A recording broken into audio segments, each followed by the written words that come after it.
Proverbials conveying my verbatim proof vibrations. What is up, everybody? It is Monday night, and the Pride Rules MMA podcast returns to bring you another amazing show. This show is proudly sponsored by ADK Fightwear, Black Hole Jiu-Jitsu, Madama Jiu-Jitsu, and 2 Minute Warning Sports 360. I am your host, the Reverend Tommy D, joined with me by the best audio cut man in the business, the Latin sensation that's taking Pride Rules MMA across the nation, El Profesor Omar Sangrima. ¿Qué pasa, señor? No mucho, hermano. Doing pretty well. How about you? I'm good, man. I'm good. I'm very excited about this weekend, this past weekend. What a great event in Atlantic City. It was 20 minutes from my house. I'm very sorry I didn't go, but you know what? Being at home really is the best seat in the house. It was an amazing event. And, you know, first of all, what did you think of it? That's what I want to know. I was blown away, man. It's always, I feel as though I don't like the fact that there's so much time in between Atlantic City cards and Jersey cards in general. I hate that, but I feel that the fact that there is so much time when fighters get on there and a lot of them are local fighters, they just go bananas, and they just blow it out, and they just go absolutely like crazy. There's so much heart that's on display, so much skill.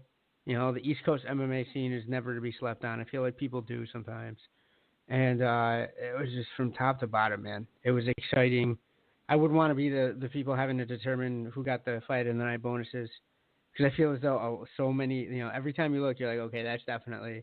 And then the fighters themselves were campaigning. Because in the early fights, they were going, you know, I think that's 50 Gs. I think that's 50 Gs. And then next thing you know, you have Aljamain coming out and doing some crazy business. I mean, it's such a great card. I'm glad people got to see it for free, too. Because I think that reaches a bigger audience, and that helps everybody. So, I mean, it's hard to pick a favorite fight. It was everybody was going bananas. It was a flashback for me. It felt like it was like 2008, and I was watching Jim Miller and Frankie fighting in Ring of Combat. Like it was weird, man, because it's been over 10 years since Frankie's fought in Atlantic City. Which is criminal. Not just in New Jersey. I mean, it's been 10 years since he fought in Jersey, but it's been over 10 years since he fought in Atlantic City. And I guess the same goes for Jim Miller, because, I mean, I don't remember Jim Miller being on any of the New Jersey cards that they've had in the past. Do you? No, I think every time they wanted to get him on there, he was too busy hunting in the backwoods of Jersey, because I know for a fact that's kind of what he does. So he might have been literally trying to find the Jersey Devil every time they were calling, because he doesn't seem to say no to a fight a lot, you know? So I feel as though if something was going on, he was probably like in the deep woods, maybe burying a body. Who knows? I don't know. Well, you know, tonight's guest, returning again, is our favorite, Eddie Truck Gordon. He's going to be competing in the PFL tournament that's going to be happening soon in Madison Square Garden. I think June 7th is the first show. But what I want to talk about, we're bringing it back this week, the hashtag Fight Me segment. Yes. Eddie Gordon's trainer, the legend, the man, the Kimura Savage, Matt Serra, is being inducted into the Pioneer Wing of the UFC Hall of Fame. You already know how I feel about this. What about you, my brother? I mean, I don't know if I'm a good enough actor. I mean, I've gotten out of enough tickets, so maybe I can kind of lie my balls off and be like, well, what has he done? But I don't want to do that to myself. So I don't think it's going to be a good Fight Me segment, at least from here. I know you've got a lot of back and forth on your Instagram, but I'm an unabashed Matt Serra supporter. I like his demeanor. I like his straight talk. He's funny as hell. He's very approachable. And I bring that up because I feel as though that's part of what he's done for the sport. And he's an ambassador for the sport of MMA. Not to mention that his lineage, both up and down the tree, through him and before him, is tremendous. He's a pillar of the East Coast MMA scene, and through that, I feel as though he's influenced a ton of what's gone on, as a trainer and then as a fighter. And there's a time, if anybody's got anything negative to say about what has he done, doesn't deserve it, I mean, those people are pieces of shit. And they don't know what the fuck they're talking about. I'm not going to mince words on this one. I feel as though sometimes I try to be a little too political. They're pieces of shit, Tommy. Like, if you don't feel that Matt Serra has a deserved spot in the MMA pioneer wing of the Hall of Fame, then you don't know what the fuck you're talking about. Period. Yeah, man. That was what I was seeing. I'm like, and it's making me sick because it's like, okay, you're basing this off. Oh, he had one big win. Really, he had one big win. So winning the Ultimate Fighter with all other UFC fighters on that show, then going on to fight George St. Pierre and knocking him out, and it wasn't a lucky fight. A lucky shot is a one-punch knockout. 13 seconds, Conor McGregor, Jose Aldo. That's luck. I don't care what anybody says. How did I know that? Think about it. 13 seconds. You're going to tell me that's not luck? Yeah. You're going to tell me that's not luck? I know, but it's always the first one. The referee was jumping in between them before Aldo even hit the ground, before that hammer fist could get through. The referee was already in between them when that hammer fist was getting through. That's luck. Matt Serra didn't drop him with one shot. Matt Serra dropped him and then continued the action and kept pressing him. So he beat his ass. That's not luck. That was his night. Okay, so he defended the belt. He lost, but hey, he defended the belt. But he didn't stop there. He continued to fight. He had big fights in his career. Carl Parisian, when Carl Parisian was a good fighter, he fought B.J. Penn. When Carl was good. Oh no. Yeah, when he was good. Didn't Matt fight Carl Uno too? Like way back in the day. Yeah. Yes, he did. And these are names that I feel the people that had something shit to say won't know who they are. Number one, and number two, let me just play slight devil's advocate here. All right, because I feel like I'm going to create the sweetest straw man argument, and I want you to set it on fire. Let's just say that the only crazy win he had was against George St. Pierre, right? I know it's not, but just for the sake of argument, okay? If you didn't see it or you weren't a fan back then and we're coming up and watching these events the same way we're watching them now, as involved and whatnot, you don't quite grasp how crazy of an upset it was. The odds makers are just were yeah. I mean, come on, man, right? I can tell you right now how crazy of an upset that was. Sports Illustrated's 2000 Upset of the Decade and the Cinderella Story of the Decade went to Matt Serra against his fight against GSP. Yeah. Okay. They knew it. They knew it because George, and deservedly so, George is considered one of the best of all time. He was, his run afterwards was tremendous. But I always go back to that fight and say that that's when we got a different George St. Pierre. And to this can be used as an argument for the type of impact that Matt has had on the sport of MMA. He changed that encounter, changed the trajectory and the scope of the career of one of the greatest fighters of all time in George. George was a completely different fighter after that. He never wanted that bullshit to happen to him again. He's like, he got overconfident. He dismissed somebody that everybody was in his ear telling him, oh, write this guy off. Matt went up there, knocked him the fuck out, got him, and did work. And after that, GSP never fought the same way. Yes or no? He was No, much you're more right. cautious after that. He was much more cautious. We never saw a rush St. Pierre like that until, say, maybe a little bit when he fought Michael Bisping. You know, and he was maybe a little looser after he got the ring rust off, and he's a little looser. You know, he's fighting that bum. I hate that guy, but he let his hands go a little bit more. I was like, oh shit, this is a guy who's got the Kyokushin background. I remember this guy. I hadn't seen him since before Matt Serra knocked him the fuck out. Changed his career. Matt Serra has had a tremendous impact on the sport of MMA, and this was a long time coming. Not to mention what he's done even after his career's over. Continue to give back to the sport. What the fuck has BJ Penn done in terms of growing the sport out there? I mean, he jumps up and wants to get knocked out again when people need a quick fix for a title shot, which his own fans shit on him for. Name other people that have had the same sort of lasting impact, man. I mean, I can't think of anyone else that's still nurturing and developing fighters after having such a long and storied career, and not to mention, is such a successful voice of the sport as well. I mean, his time on that podcast is just it's gold, I feel, and it's how a lot of people get into MMA. They listen to his crazy ass talk.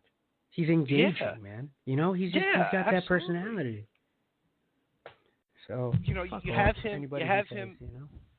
Yeah, you have him on Dana White looking for a fight. But here's some other great things about Matt. People that don't know should know.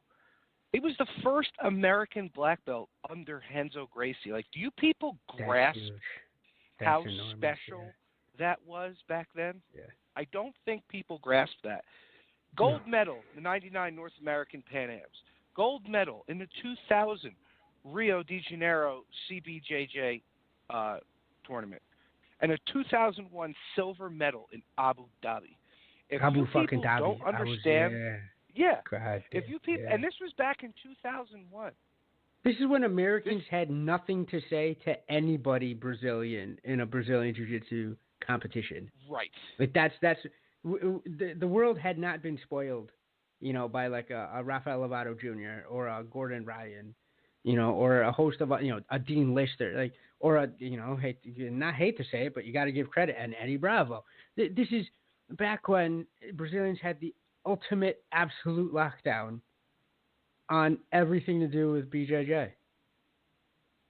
Especially in their home country, nobody had done that. And you can judge how crazy those accomplishments are, Tommy, by the fact that since it's only really been a handful since then. And it's been 17, 18 years since he was deep in his prime, fucking people up on their home turf. That's just tremendous, man. That's right. And you know what? People, and they forget. They forget. It's not that they forget. It's that people don't know. It's these casual fans that just come in. They see the the upset, the biggest upset. Like, oh, okay, that's pretty cool. But they don't grasp who the guy was before that. And that's a note in a symphony. That's it. Yeah. If you're not going to take the time to learn, then just shut the fuck up.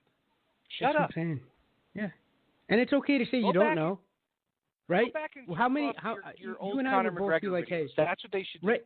That's what they but should you and I would both would not be. We wouldn't. We'd be trolls to a point, right? I mean, we'd be shitheads to a point. But I know you and I would both go, hey, who is this guy, right? And we'd say, who? Oh, take a seat here. We'll fill you in. We'd much rather have that off of. That's how I became knowledgeable about stuff. And I'm sure, there was a time when both of us didn't know shit about MMA, Tommy. And how did we get acclimated? We sat down, shut the fuck up, and read and watched. There was a time I didn't know who the fuck anybody was. It's like, is that guy good? Is that guy good? Is that guy good? And then you just go down rabbit holes. But I at least had the presence of mind not to be like, well, just because I've only heard of XYZ, I mean, this only happened to me way back in the day. You know who, Tommy? Um, oh shit, who the fuck is that? Genki Sudo. Remember him? Yeah, vaguely. Vaguely, I remember Right? Genki Sudo. Yeah, exactly. But like back in the day, he was an absolute killer at the lower weight classes, right? An absolute stud, crazy. His entrances were bananas. He was eccentric, but he was also really, really well versed, right? But there was a time when I didn't know who the fuck Genki Sudo was. So he had a couple wins. And I'm like, oh, who the fuck is this guy? Somebody sat down and schooled me. Said, hey, listen, look into this, look into that. He has a long storied career. This, that, bing, bang, boom. You learn. But you see, I didn't come out and go, oh man, Genki Sudo's trash. How does anybody, and that's Genki fucking Sudo, not even Matt Serra. How is anybody saying that Matt Serra has no place in the Hall of Fame? Then who does? Did you ask any of those fucks on Instagram who they'd rather put into Well, that because spot right there? away they bring up all, if Uriah Hall could get in, or Uriah Faber can get in. Well, if it wasn't for I draw the guys line at like, Uriah Hall. I would yeah, too. if it I love wasn't him. for guys like Uriah Faber, especially him, we wouldn't have the lighter weight classes in the UFC, you fucking momos. There was a time when there wasn't, and people like Uriah Faber brought it back through fucking sweat of his balls and putting out his blood in underappreciated shows. What we saw in the UFC, once they finally brought back they bought the WEC and they brought back the lower weight classes. We never really saw Uriah Faber as the wrecking machine that he was outside of the UFC. I still argue that he had some of his best performances toiling away in some fucking backwoods arenas that would not pass for like a fucking Somali like death camp today. It really just, just some weird, sketchy, out of the way places. And Faber is such a gangster and he loved the sport so much. And he's like, you know what? Fuck it. This is what I signed up for. Let me make the best of it. I'm going to go out and whoop that ass. You know what? Potentially getting tetanus when you get thrown into whatever cage they had surrounding whatever surface you were fighting on, okay? You get splinters if you try to pull guard. It's just crazy bullshit. He was underappreciated as well. You're going to tell me that he doesn't deserve to be in the fucking UFC Hall of Fame? Come on. Yeah, guys. I mean, and here's my thing. God damn it. I get it if you don't like a fighter, like that's one thing, but you don't deny them their spot in the Hall of Fame if they deserve it. Bisping's I don't like Matt gonna Hughes become, one bit. Yeah. I don't like right? Matt Bisping's Hughes, gonna but you know become what? The guy's a Hall of Famer. Right? Like Bisping's gonna be a Hall of Famer. What do you think? I think so. I hate the guy. Yeah. I can't stand him. I mean, I really can't.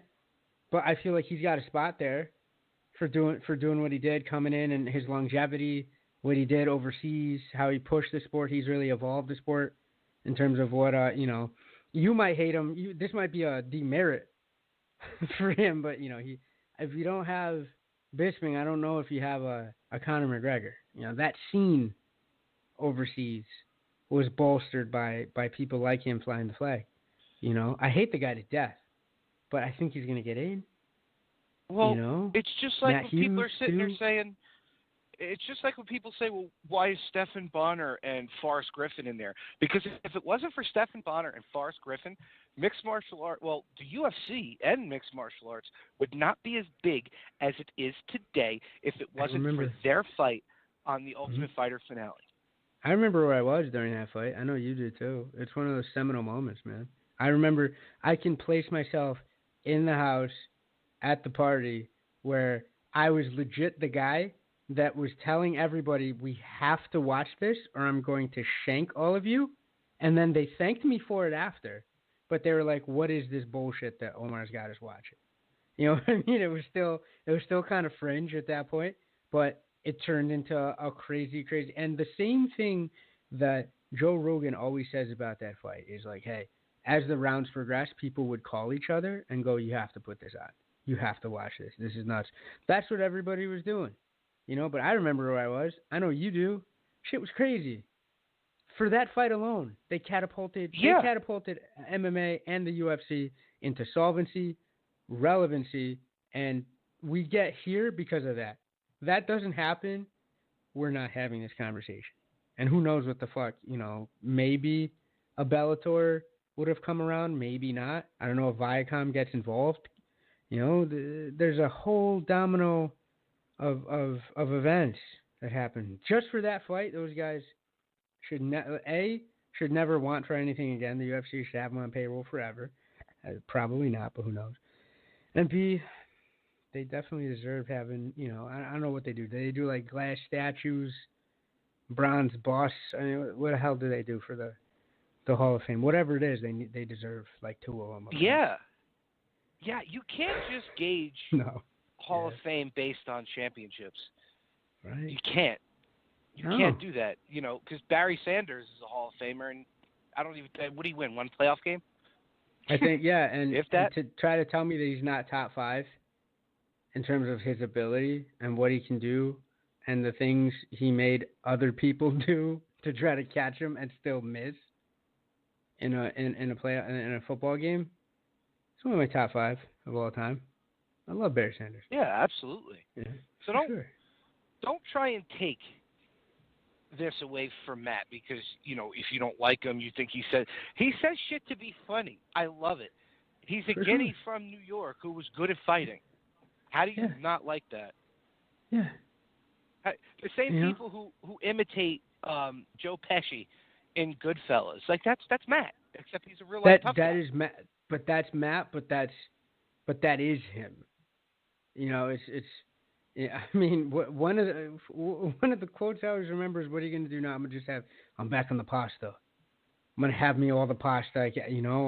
That's why I want to move up to 170 because I don't want to cut as much anymore." I don't think he was lying. I think he was legit. Like he wanted to eat better. He hated 155 for that reason. That just always his truth and honesty endeared me to him. Yeah, and I think it's great that Raymond Peter Longo is going to be inducting him. I can't wait to hear that induction speech. That's going to be crazy. Because Longo's going to take as many shots at him as he can. And Matt's going to get back on the podium and do the same thing. Yeah, of course. Those two, I'm telling you, it's like fucking, like an old World War II set of battle buddies. Those two, the grizzled veterans at this point. You know what I mean? It's like two people out of The Longest Day. Sitting there in black and white.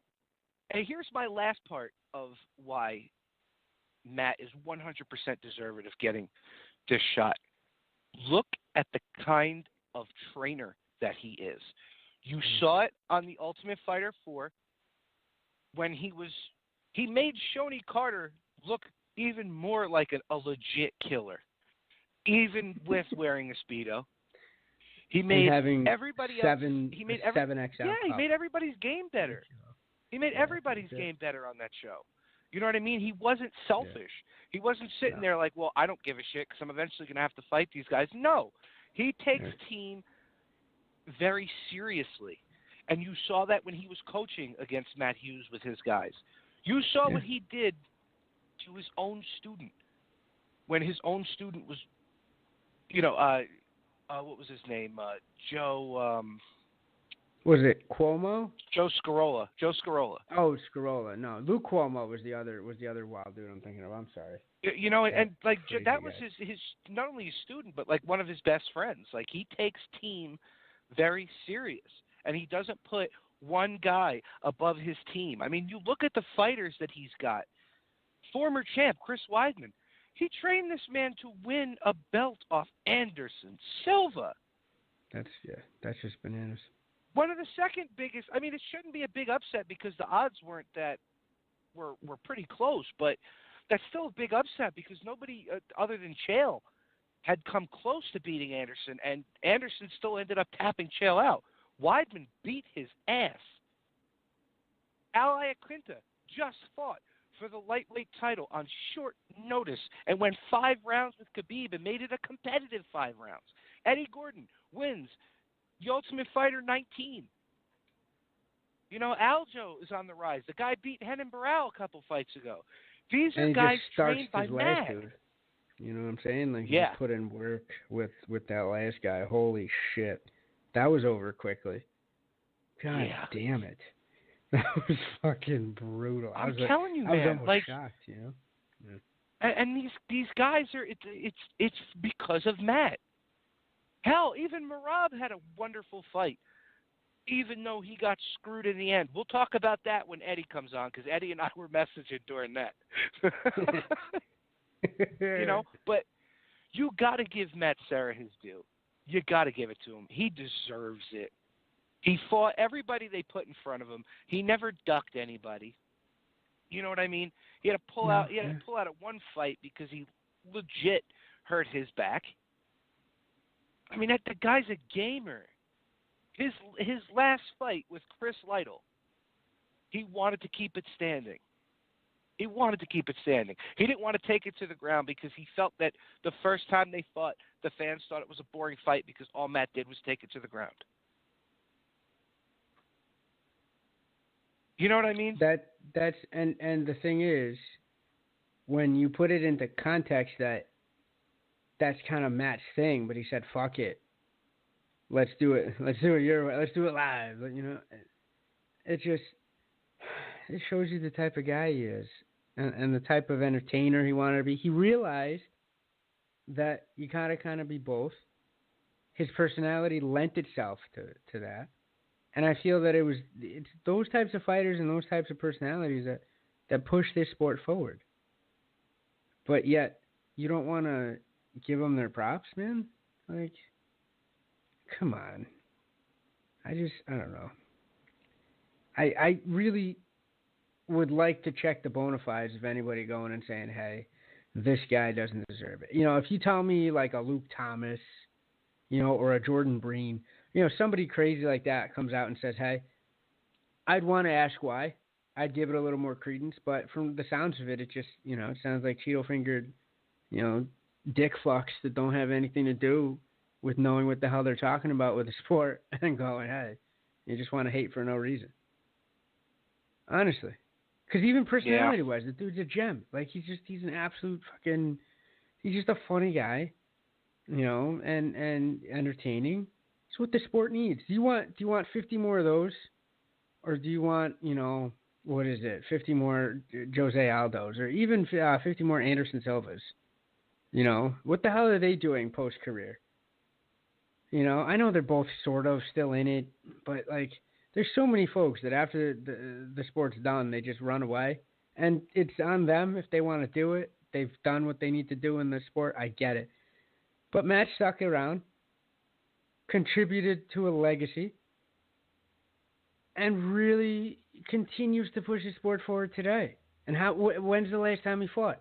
But he's still super relevant, and I think he still has a very big positive impact on MMA, UFC in particular, and MMA in general. The fuck are all these haters doing for MMA? Honestly. Nothing. No. At all. That just bothers me. Nothing. It's just assholes that, you know, fucking use the internet to be able to talk shit. And you know what? You want to talk about stand-up people? Eddie just messaged me. He's at an event, but he's going to step out just to do this interview. That's fucking tremendous, dude. Yeah, have him, what, you want me to call him now? Yeah. Okay. We'll give Eddie Truck Gordon a ring. Eddie's in Florida right now with the PFL, going over the particulars for their event that's going to be coming up. I'm really excited to talk to Eddie about that. Definitely excited to talk to him about how everything with his book has been going. He's got an amazing podcast called The Art of Winning. You guys need to check that out. So hopefully Omar can get Eddie on the phone, and we'll get this interview going. Hello? Oh, there he is. Ladies and gentlemen, we have the best-selling author of Forever Trucking, Mastering the Will to Win.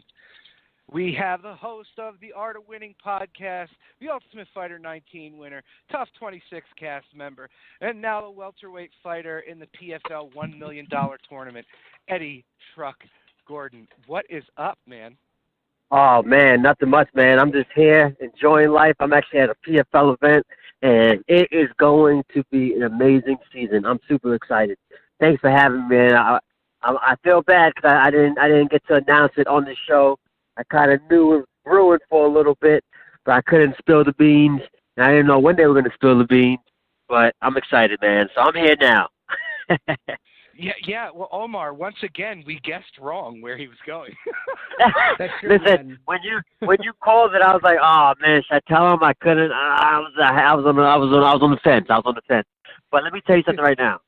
I've been a part of some amazing events, amazing, promotions, regional, big stage, and you guys are going to be blown away when this thing kicks off June 7th. I'm telling you right now, like, I seen some stuff today that got me super. Obviously, the $1 million cash prize is friggin' awesome, but they are doing the right thing for fighters here, man. And I'm telling you right now, it's going to blow people's minds once this thing launches June 7th. And I'm not even fighting on June 7th. I'm going to be there because it's off the charts. When is your fight? My fight, I don't know. Listen, I don't know if I'm supposed to say this or not, but I'm at the event, so I'm going to spill. I'm fighting July 5th, Washington D.C. I got my opponent, Shamil. He's a Russian dude. They're like 1,000 deep right now. I'm happy I'm not Conor McGregor.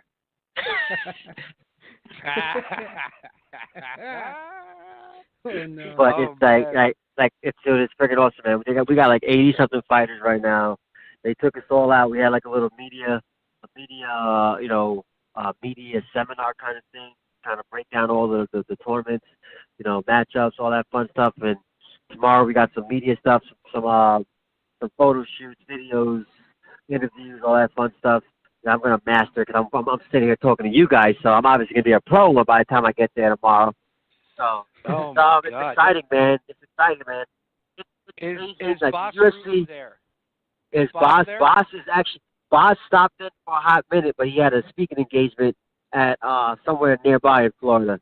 So I'm just happy to be outside without a winter jacket on, like that. Hey, it's not cold here. It's not cold, but it's not Florida either. I'm not gonna lie. Listen, Oh, well. I'm away from my fourth. I don't know. I'm a happy camper right now. Well, yeah, of course. I mean, come on. There's You're nobody in beautiful weather. screaming. There's nobody grabbing me. Like, this is only one thing missing. I'm not gonna get myself in trouble.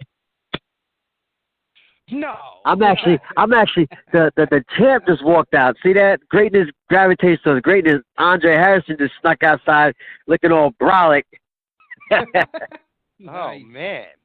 Jesus. Star-studded event. You know what, man? Nobody deserves it more than you, honestly.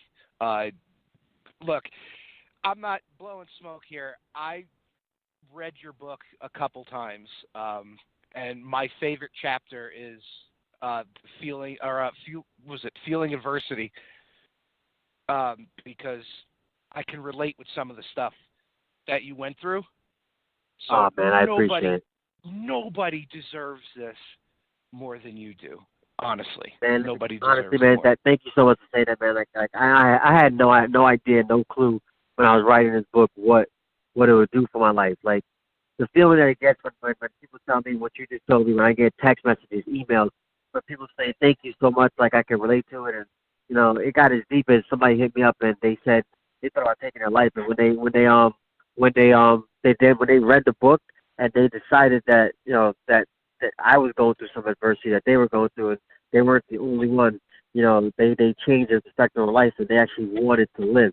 And something like that, like hit home, man. That was me. Was just like, holy smokes, this is really changing lives, and it gave me a whole new mentality as far as why I'm doing it. Because you always question yourself. I don't care what you are, who you are, how strong your mindset is. You always wonder if what you're doing is worth it, if what you're doing is making a difference, and that just solidified it for me. So thank you. Hearing it from you too, man. That's dope. I'm excited. Yeah, man. Look, when it comes to reading, I haven't read since school. When I read books to my kids before they go to sleep, like I'm yawning as I'm reading them the books.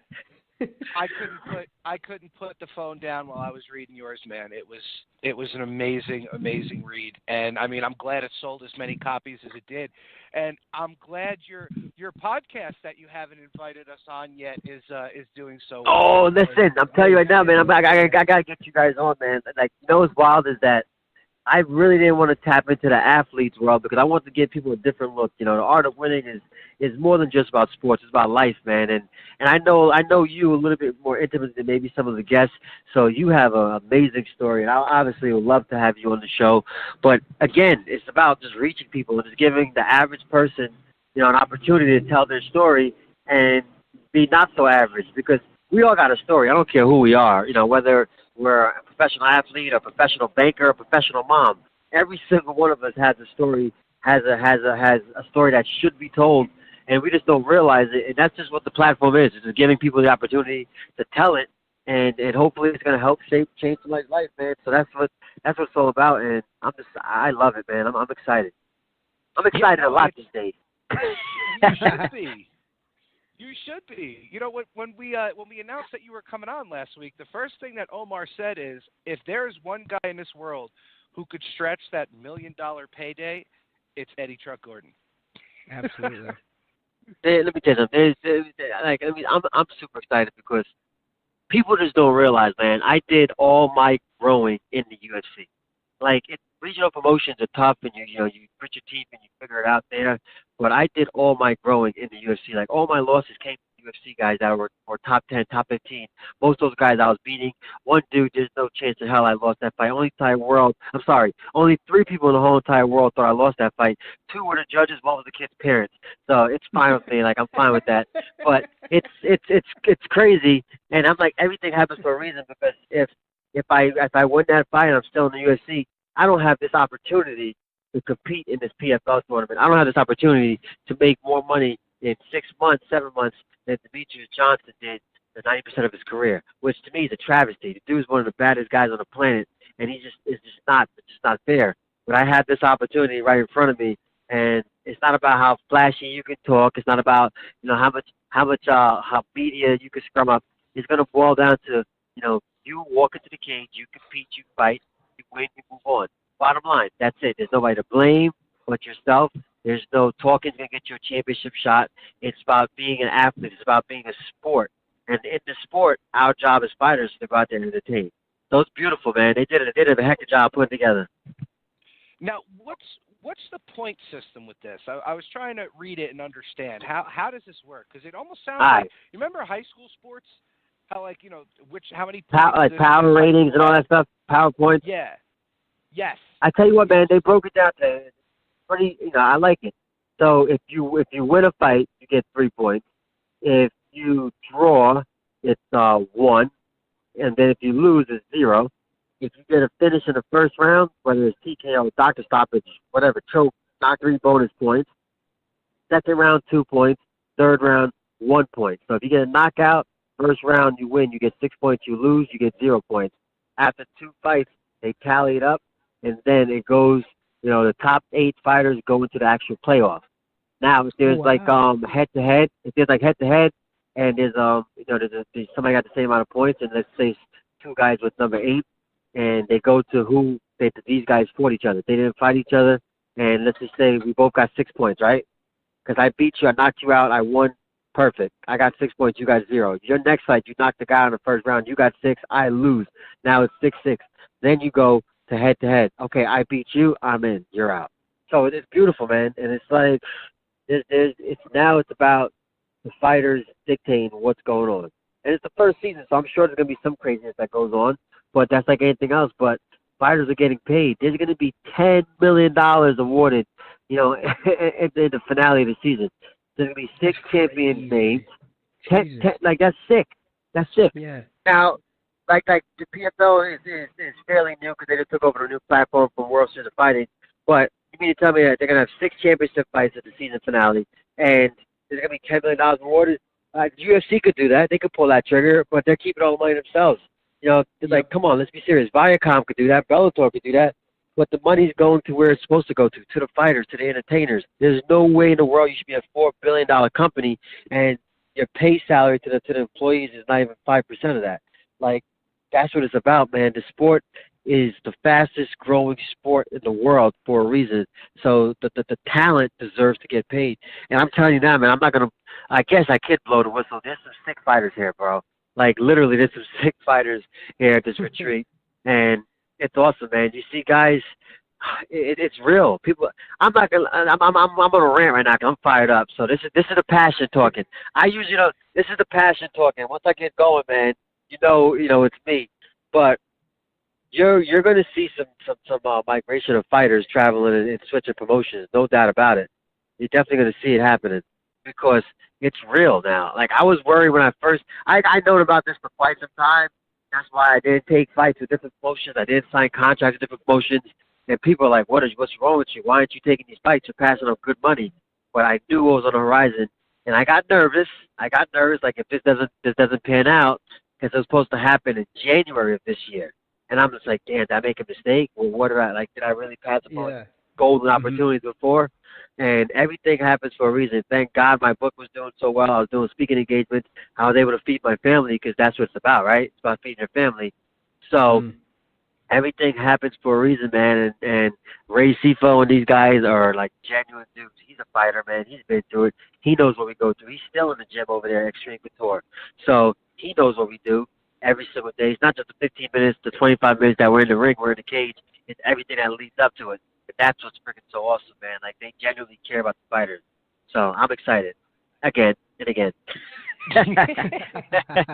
This is why we love having him on. He's so energetic. Absolutely. And honestly, ever since I became the host, as I do these shows, I write a whole bunch of dialogue. When I know that Eddie's coming on, I don't got to write a damn thing.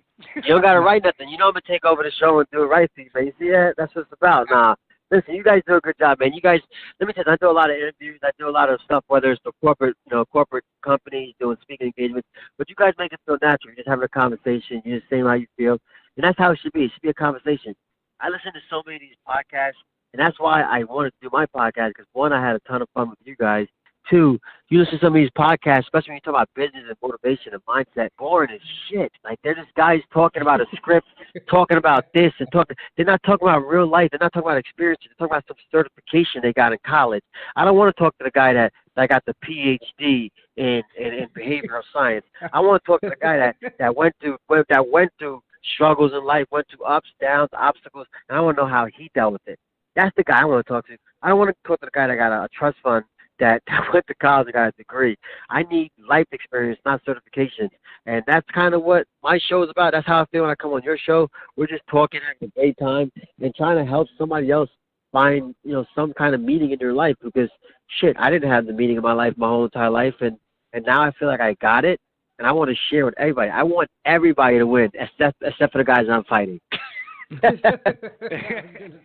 they win because they get to fight you. Yes, you see that? Like, they still win.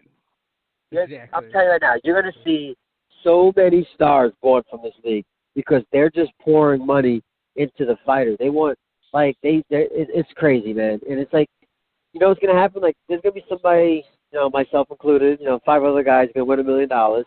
Their company's going to promote the crap out of them. They're going to get on TV shows. They're going to get on little commercials, this, that. They're going to generally become a star.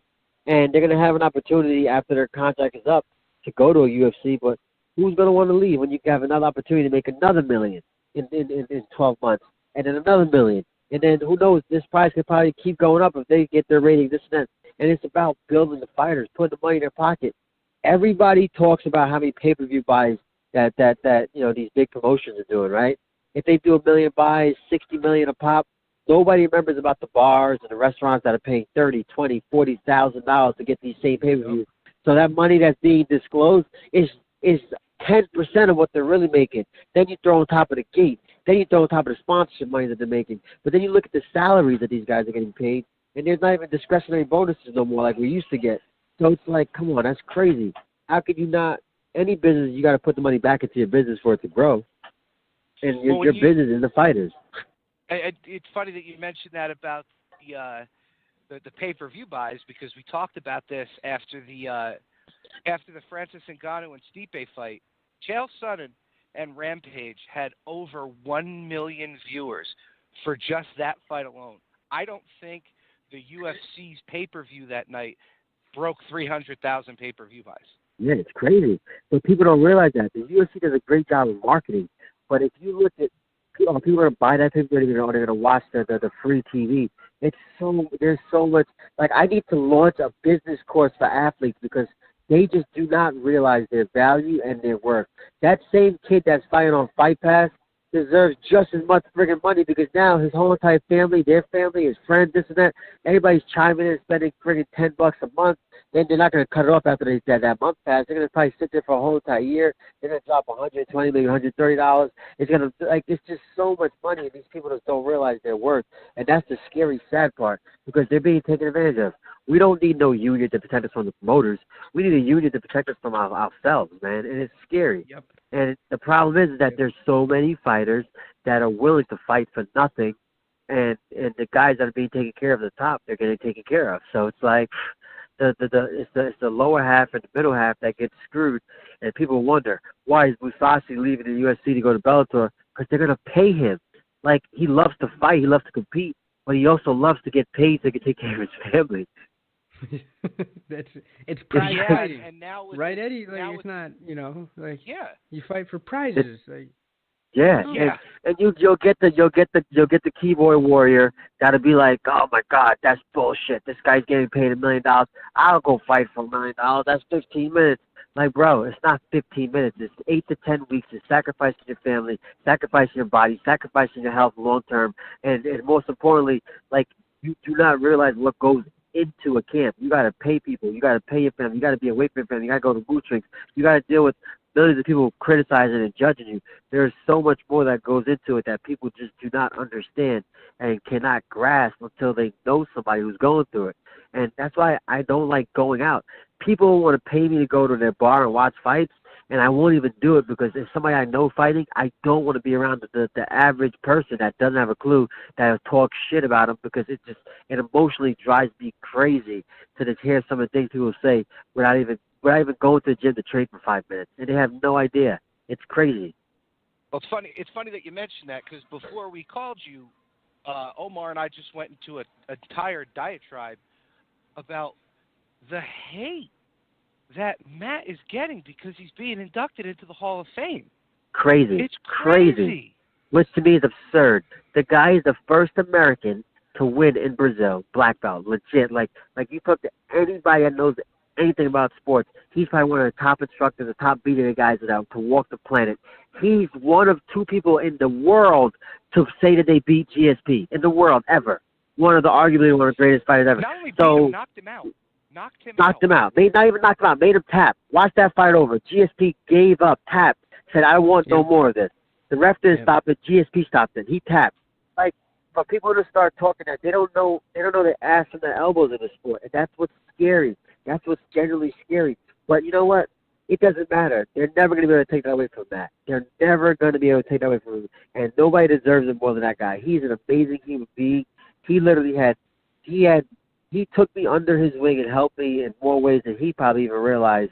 And never once was selfish was about him. It was always about me. Even when I did a freaking grappling tournament for a regional promotion, he literally worked with me one-on-one, 5:30 in the morning, away from his family, physically called me on the phone, called me out and said, get your ass into the gym. Him and Drago took me in and rolled with me at 5:30 in the morning to get me ready for this. And it wasn't like I was grappling for $2-3 million. That was a grappling tournament locally. And it's just, that's just who he is as a human being. And, like, that to me means everything because, if I tell you how many phone calls I got since everybody found out I'll be fighting for $1 million, bro, like, everybody and their mother hit me up asking me for shit that I haven't spoken to in years. I got new god kids that I don't know about. Like, crazy. Like crazy. Crazy, but where were these people? Man, I'm telling you, me and my sister don't tell our family when we succeed. You know what I'm saying? It's crazy. It's crazy. And it's like on the other foot, like some of the things that, like, I got so much more love when I lost in the Ultimate Fighter than when I win. People just like to see other people fail and not do better than them. I'm telling you. But it's not failing if you try. Like, people just don't understand that. People are afraid of the whole entire losing thing, but they just don't get it. That's what the hell it really is. Like, it's not losing. You're freaking learning. You're growing. And people will figure it out, man. They'll get it. Yeah, I got to tell you, it crushes me inside every time you post that Josh Shaman fight video. Stop it, Eddie. Stop I posting love that it. video. Let me tell you something. Please Like, stop posting that video. it used to freak me out, bro. I used to not want to watch it. It used to get me so mad because I used to watch it. And obviously, I can remember every person that ever beat me. I swear to you, I don't remember some of the guys I've beaten in wrestling and football. I don't remember the guys that I beat. I never forget the guys I lost to. And to see how well he was doing, beating, dude, he was ranked top 9 at one point in the world. And I know like I was owning him in that fight, and he capitalized and he knocked me out. But my thing is this, like, I was able to fight at UFC 181, which was a sick card in front of millions and millions of people. I was able to do something I love, and more importantly, like, I learned from that, man. That made me a better person. Like, I didn't sit there and crawl into a hole and disappear and evaporate from the face of the earth. I got myself up off the mat. I built myself back up, and I'm gonna do even greater things. And nobody's gonna remember. Nobody's gonna remember if I win 15 world titles, undefeated for the next 10 years, and the second I retire, I'm forgotten. Like, my life's gonna be about how many people I can actually impact and change and help and shape and form. More people will remember me for the things I do of helping change their life. My book, my public speaking events, than I would fighting. And I did not believe that until I actually friggin' wrote this book, got a bestseller, and I started impacting people. That's when I realized it. Like, fans, they make us, but it's sad how quick they'll forget us. My kids don't know who Bo Jackson is. My kids don't know who Barry Sanders is. They don't know who Walter Payton is. Like, are you kidding me? If I say Joe Montana, they'll tell me Jimmy Garoppolo is better. Like, stop. It's scary.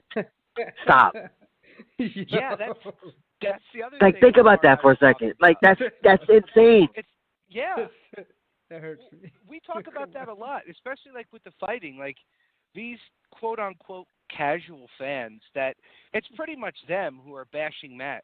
They don't know who the real BJ Penn is. They see the BJ Penn that's getting dusted left and right. They don't know who the real BJ Penn is. Exactly. And they don't realize that BJ Penn fights because he's just a maniac and he loves it. BJ Penn's family is multi-millionaires. That dude never had to step into a cage. He never had to step into a cage. Yo, they get that old Japanese money in Hawaii. Hey, they own Hawaii. They own Hawaii, bro. They're gonna name BJ Waikiki soon. Yeah, for real. Like, it's insane, but people don't get it. If you're not a competitor, if you're not a warrior, man, you just don't understand. People say, why can't these guys just walk away? Because that's all they know. They can't be normal civilians. Like when I don't fight for a long period of time, I'm just like, I need to go get punched and kicked. Like, I need it. I need to go compete. I need to do something because it's like it doesn't just stop. It just doesn't just stop when you stop fighting. I'm going back in there. I'm getting summoned. I'm getting yelled at. You guys wrap me up, and I get so fired up with you guys, man. I love being on your show. I love talking to you guys. You guys are just genuinely good people, man. It's just like, Omar, Tommy, you guys rock, bro. Well, hey, listen, thank you for taking the time to come on. I know you're at that event. We're gonna have to do this again when we can get more time with you. Hopefully, we can get you on before the event, man. Yo, listen, like I said, man, I will be on before the event. There's no doubt about it. I'm super excited, man. Maybe we'll figure. We gotta link up, man. We'll talk off air. We'll figure something out. My battery now is depleted and dead, but it was for a good cause. Yeah. Well, listen, while you're in there, if you walk by Jake Shields, tell him that there's a podcast that would like to have him on. Yo, I'm just saying, we flew in here together. It was me, Jake, Andre. And I'm gonna butcher the other guy's name. I'm just gonna leave it unsaid. But we flew in together, man. So Jake's a good dude.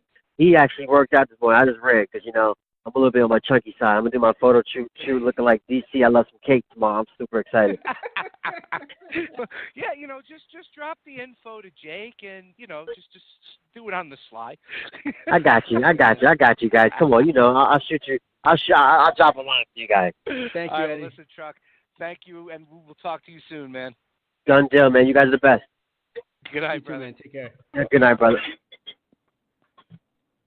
Man, it is live over there, bro. Dude, hold on. I think we also have a caller. I think I've been keeping our boy Kareem on hold. My apologies. Hold on a second. Kareem, is that you, brother? Yeah. I'm sorry, Hey, man. what's up, man? I'm so I'm sorry. not going to take offense. It's okay. We were on borrowed time with Eddie, as you heard. Oh, it was too much going on. Yeah. Oh, It was a dope well, interview, it's worth it. It's good that we have Kareem on here, and again, thank you, Eddie Gordon, for coming on and spending some time with us. Let's talk about this event in AC this weekend. The first fight I want to talk about is the UFC had its first fighter who was training for the Tour de France while in a fight.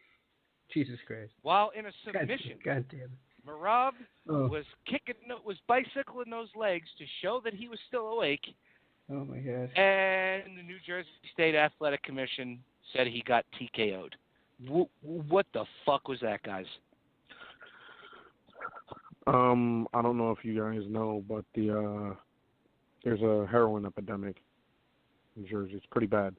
Makes you do very, very weird and strange things. Like, declare fighters knocked out that are wide awake and responding to instruction. Apparently is now on the list of things. Horse is a hell of a drug. You drew me in on that one, you son of a bitch. This poor guy's got the worst luck ever. He's got the worst luck ever. His first fight, he takes the guy down 11 times, controls him on the ground, still somehow doesn't get the decision.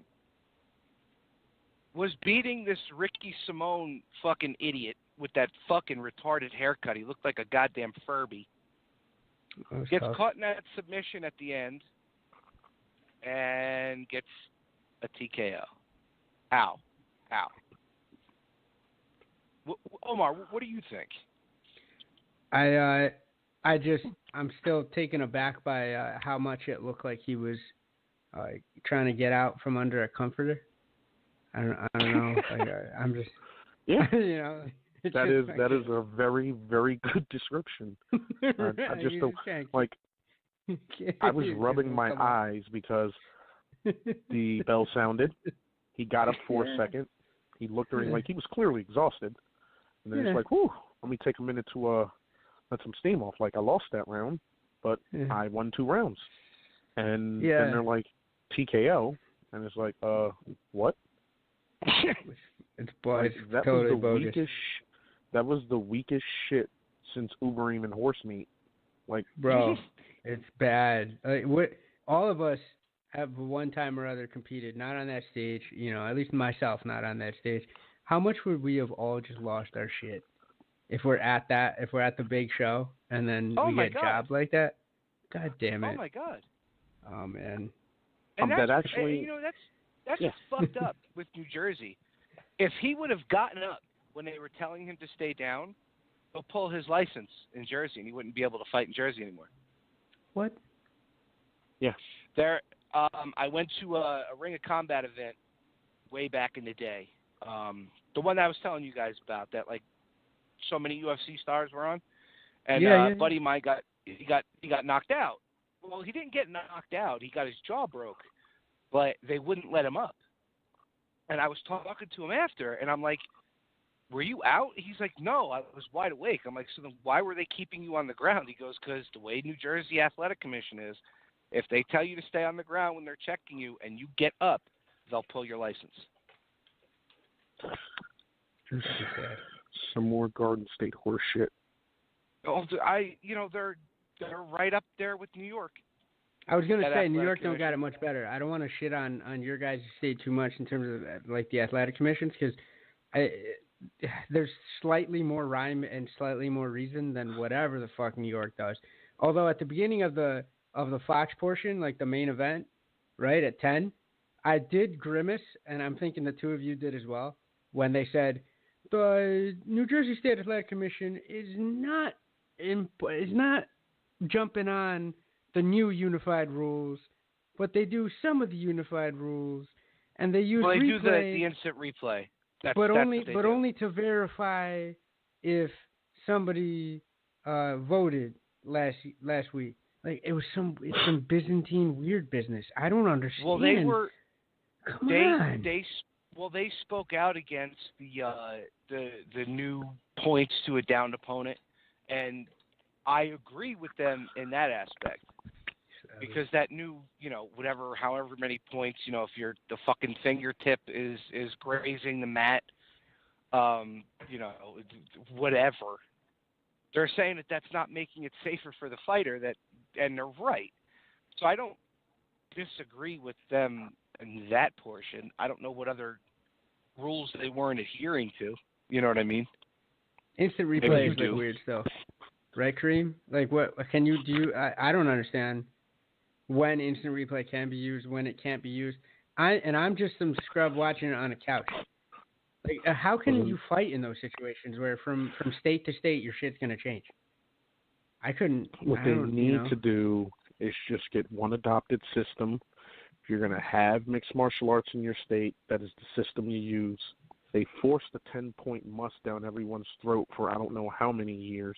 Why they can't get their shit together on this makes no sense. It's crazy. It's like you can't, look at what they're doing. Like, New York is an hour and 15 minutes from where I'm sitting right now. You cross that time and you got a whole other set of rules I have to learn to fight by. That's absurd. Yeah, exactly. Like, it makes no sense. No. Well, speaking to a knee to the head, I think we might have seen Jim Miller in his last UFC fight. Yeah. Oh my God. Oh, sweet Jesus. That was rough to watch. I was talking to our buddy Scott during the fight, and boom. I was over suddenly. I don't think the lightweight division is for. I mean, Jim Miller's a guy who. When we talk about the underground MMA scene before it got big, like, this is a guy who's fighting in, like, clubs and bars before it was sanctioned in New Jersey. You know what I mean? He was doing Lionheart type fights, and that's not the Muay Thai lion fight. He was, like, fighting in drained out pools and shit. He was doing that sort of stuff, man. They crazy. gave him an absolute killer with Dan Hooker. Like, they gave him an absolute killer. And my man, all you got to do to judge the man's ball set, I'm talking about Hookers, is that he then goes to, and be like, hey, I know you're interviewing me right now, but I hear you don't got to fight. I'd kind of like to punch you in the mouth, respectfully, of course. Like, I was like, Paul handled it well, but, like, I think that hit like a 7 on the 10-point must system for awkwardness. Like, what the fuck? Like, come on.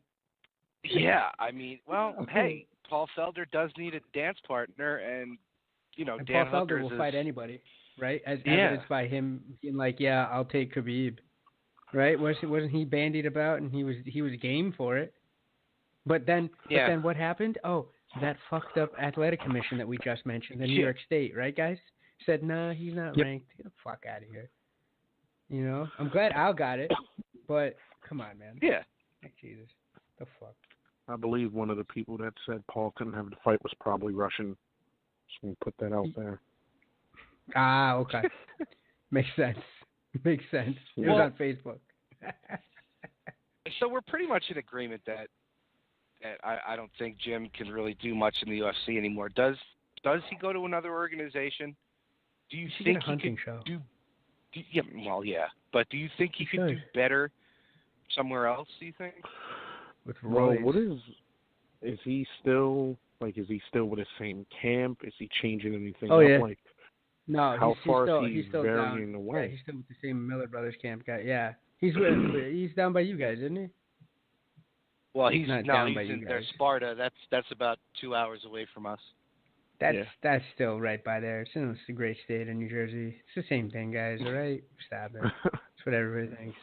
But he's still with the same guys. It's him and his brother and a bunch of other folks, right? Yeah. Crazy jiu-jitsu guy. Main Brothers, jiu-jitsu's around them, too. Mickey I Gall. know they all train together. Mickey Gall's out there.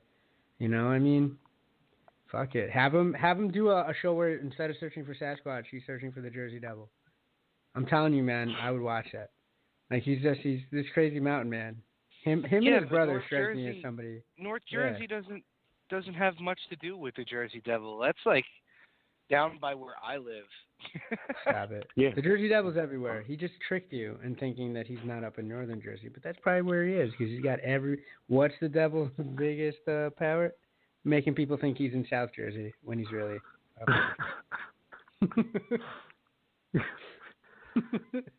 That is a pretty impressive superpower. Maybe we see Jim Miller in season 2 of the Pro Fight League. That'd be phenomenal. I know he's got to say something. Yeah. Because that kid scrambled his eggs pretty serious. Go fight Ian McCall 3 times in Ryzen. Go fight Gabby Garcia. Do everybody a favor. Fucking go cow hunting out there. Take a spear. Fucking just jabbing her in the thigh. Yo, get a javelin. Fucking go massage warrior. Totally unrelated to anything. Why does she look like? What? Hold on. Why does she look like a linebacker in any, like just a pro forward linebacker in every I'm getting ready to fight photo, and when she's not in any kind of fight gear, she looks like someone took a linebacker's face and pasted it on a body with some well-paid-for titties. She looks like the horse from Ren and Stimpy. No, sir. You know what? Yes. Oh, fuck. That is spot on. Which is like, I think it's like BoJack Horseman's mom. I think that's the lineage. Oh, my God. The boat. Yes. Oh, my God. Are we going to start a list of people that will never come on now behind these comments? No, because we don't throw these comments when we have our special guests on. Oh, she's special, all right. Jesus Christ. Yeah. Fucking Mexican supplement type special. I was gonna say my PhD is not in fucking molecular biology, so I couldn't tell you why the change happened, but I'll go get somebody on speed. She's definitely a twofer. She's in Icarus Part 2. She's in the sequel to that Netflix special. Jesus Christ. Well, if she walks into the room, the only thing that would pop into my mind is South Park. Now say it with me now. Big floppy donkey dick. No, no. I'm not even See, you know, if that notwithstanding, you know, I'm not whatever. I'm just like, I'm sad that a person with her skill set is so far of an outlier weight-wise that we'll never see her in a significant fight for the rest of her career. No, never. Nobody, because there's nobody that comes close on the female side that, you know, like, she'd have to chop off her leg to fight Cyborg. I know they train together, but let's say, you know, you put up $10 million a piece and you go nuts, right? There's never the fight never gets sanctioned this side of the Pacific Ocean. That and Gabby can't fight. That's another thing too. That's a big one. you motherfucker. Yeah, no. I mean, she really can't. She reminds me of. Did you guys ever see when Batista had his first fight? You ever see that video? Oh, how bad Batista's fight video was? Yes. Or like, and that's not, and you know who was better, but was like in that realm, it was first old school Bobby Lashley fights, and Bobby was much better. I was just about to say. Right, but it was still like, what the fuck? You know, he's like, I don't know what I'm doing. Yeah. You know, there's come on, bro. Bobby Lashley, Batista, Gabby Garcia, all in the same boat. Yeah, 100%, and it's rowing with nowhere. With Jose Canseco thrown in there. Now, what is the common denominator between all of those? No, it looks like Mexican Washington crossing the Potomac, right? And Canseco's the one standing up, but it's just a sea of steroid needles. And it's just like, let's go this way. Listen, Mexican man. Gulf. Needles, it's the Gulf of Mexico. Needles are old school technology. They gotta they go to class with Canelo. That's no, that's true. It's in the water. Yeah, you're right. Yeah. Christ. It's in Estacate and Modelo. I love how the first one came back, and then it was like, I get it. The second one came back, and it was like Overeem levels of ridiculousness. Yeah, it's he had more like testosterone than the Mexican I'm army. gonna say he is worse. He is like so much worse than John Jones and Brock Lesnar all wrapped 100%. into one.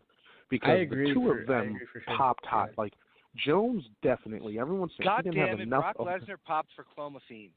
He did not yeah, pop for like, steroids. Listen, okay, yeah, but that's one thing.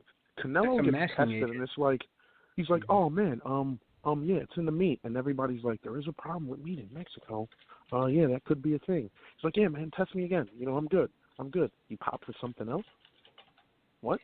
For something else, like, in more concentrated forms, Kareem. That's what got me. I was like, this is what's killing me. Who does that? Like, look, even Jones could have saved himself a whole lot of headache on people suspecting he's been cheating by going, yeah, man, I banged a couple of rails, and like, who knows what they cut that shit with? Then everybody would have been like, you got a fucking drug problem, but at least we don't think you're cheating. He kept his mouth closed and he wrote it out. He would have been Robert Downey Jr. Had the nerve. Right? He knows. Yeah. He knows. Yeah, he does. He knows he had more testosterone in his system than the every Mexican other army. fighter on his card. Yeah, the Mexican army, all combined up, and he's still. Whoever his agent needs to be fired immediately. Yeah. Because that fucking idiot let them test him a second time, knowing he was hot. Yeah. Well, that's his manager, isn't his manager Malky? Is it like Malky was going on every podcast saying don't tell me that's the. No, don't tell me that's the common denominator, because if that's the common denominator, Malky needs to get taken out behind the woodshed and given a couple of cut fastballs like Pedro Martinez. He was on Chael Sonnen's podcast saying, like, John Jones didn't do steroids. I know Malky John didn't is do a steroids. cancer It's all a mistake. In the fight game, and I hope he gets fucking burglared by the Mexican cartels and taken out behind back. Like, he needs to get the fuck out of the sport. I'm serious. Los Zetas need to take him out and fucking bury him in Louisiana Bayou, you know, to throw off suspicion. But like, why is he even involved? Like, he's leading a great, like, what bothers me the most about that situation, if that's true, Tommy, and I think you might be right, like, look at the greatness that he's making flush down the shitter, right? John Jones, one of the greatest, if not the greatest fighter to ever fucking lace him up in the UFC. Yeah, right? And then Canelo had a shot at, you know, maybe not eclipsing, you know, to be the top Mexican fighter, at least of all time, but at least being mentioned in the conversation, right? Being mentioned in the pantheon of a lofty pantheon of Mexican fucking badasses. You know, Julio Cesar Chavez, you know, the Saint Julio being the number one, but like, what the fuck, man? And you're the common denominator? Yo, you're a piece of shit. That's my phrase today, I guess. You're just a piece of shit. Well, let's reel this bad bitch back in, because we got some more really good fights to talk about that happened in Jersey. I like where we were going with that, though. I do. Seriously, man. So we just had Eddie on, and another show alum who likes to talk to us a lot on Twitter, Aljamain Sterling, put on a show against Brett Johns. And now, again, this poor bastard is getting nothing but fucking hate from people. Oh, you beat an unranked guy. Yeah, he beat a guy that was 15-0. Yeah. He beat a guy that was 15-0, and I think the guy had a couple wins in the UFC, impressive wins in the UFC. Yep. I mean, Jesus Christ, what does this guy have to do? I don't understand the hate for this guy. Why? I don't get it either, but you know, flashy. He has fun. Because he's a black guy that's flashy. Kareem ain't gonna say it, so I'm gonna fucking say it. I swear to God. I would have said it. Right, Kareem? No, I know you would have. I know 100%, right? But don't you get some of that sense? Like, honestly? Yeah, like it's like, you know, shout out to Jim and Matt on UFC Unfiltered, but just like they were saying, you know, a couple days ago, it's like Matt was saying, there's nobody like Aljo. Like his whole style is fun, crazy. It's nothing like it, and I believe, like Aljo says, he probably is the best grappler in the division. And when he utilizes that, he doesn't get the respect like Maia was getting when he was eating through people, literally just using jiu-jitsu. Like they thought he was some kind of fucking wizard, and he got all the praise in the world. I don't know what people's problem is with Aljo, like why they're not giving him no props for anything he's doing. No, I mean he's a terrific fighter. What? Because he got kneed from Marlon Moraes? I mean, that's not necessarily like a bad thing. Like Marlon is not a fucking like 1 in 24 fighter. Marlon's he's one of the best in the world. Marlon's an absolute stud, and you show me a dude in that weight division that could take a knee like that, and I'm gonna ask good old Nowitzki to hold out a cup and test that gentleman that eats a knee like that, because there's something going on. That knee would knock out a fucking horse. So I don't understand it. You live by the sword, you die by the sword, man. But you know what got me, and what makes me the biggest fan of Aljo? Of course, he was on the show, but he makes the meme of like, if you don't love me at my, then you don't deserve me at my. And it was the two photos of him getting knocked the fuck out, laid out, right, as brutal as it was. And then the other photo was of him in victory. Like he's self-aware, and he's humble while still being confident. Like, I don't know why people don't get on this bandwagon a lot quicker than they are. They will when he keeps knocking people out this way, of course. And everybody's gonna say, "Yeah, I was with him from back in the day." No, you weren't. You were sitting there on Twitter and Instagram fucking dogging this guy just because he doesn't sit right with you because you have a "Make America Great Again" hat on while you're watching the UFC. I goddamn said it. Like, it's I don't understand it. Like, where's his hate coming from, man? He's a fucking stud, and he's young, and he's one of those guys, like, you all say he's great with the grappling. We can all agree there, right? Well, you know what gets me? He's improving. He still improves in all aspects. With every of fight, the fight, he improves, win or lose. His ceiling is so high as a result of that. I'm more interested in seeing that and seeing maybe, he still maybe could potentially have some rough edges, I guess, if you have to be a nitpicker. But I'd rather see that than, somebody that's already polished and going through cans. Like, this guy fought an undefeated guy. This was a trap fight for Aljo. Don't you agree, guys? Like, oh, for sure. Yeah. For sure it was a trap fight. If he loses, it's like shit, every right? fight that Frankie usually gets. It's a trap fight. Oh, yeah. Yo. Uncle Dana's got no love for y'all. Fight. I don't know what the hell it is, man. He's got something with you guys, I don't know, man. And it's like all the Sarah fighters, like everybody's got a problem with it. Why? Because they beat guys that you think that they're not going to beat. You hate on Chris Weidman because he embarrassed Anderson Silva. You hate on Aljo because he just has fun while he's in there. Like, people don't hate on Al half as much because he's a crazy fuck. I mean, I don't get it. He knows where the new houses are being made, so nobody fucks with Al that way. Because I feel like he knows a couple of foundations that could easily hide some indiscretions, if you guys catch my drift there. So nobody fucks with Al because he'll bury you. So what do we think is next for Aljo? Who does he get? I don't know who's waiting in the wings right now. 135 is pretty. We got everything's Cody pretty much and set. TJ. Right, yeah, Cody and TJ is on deck. What's going on with Dominic? Aljo called him out. Yeah, Aljo called him out. That's a perfect fight. If that doesn't happen, then give Aljo the loser of Jimmy Rivera and Marlon Moraes. Tremendous. That could be good. I like that. Either way, it's good because if Moraes loses, then we get the rematch that Aljo has won rightfully and fought for. And if Rivera loses, it's a great fight.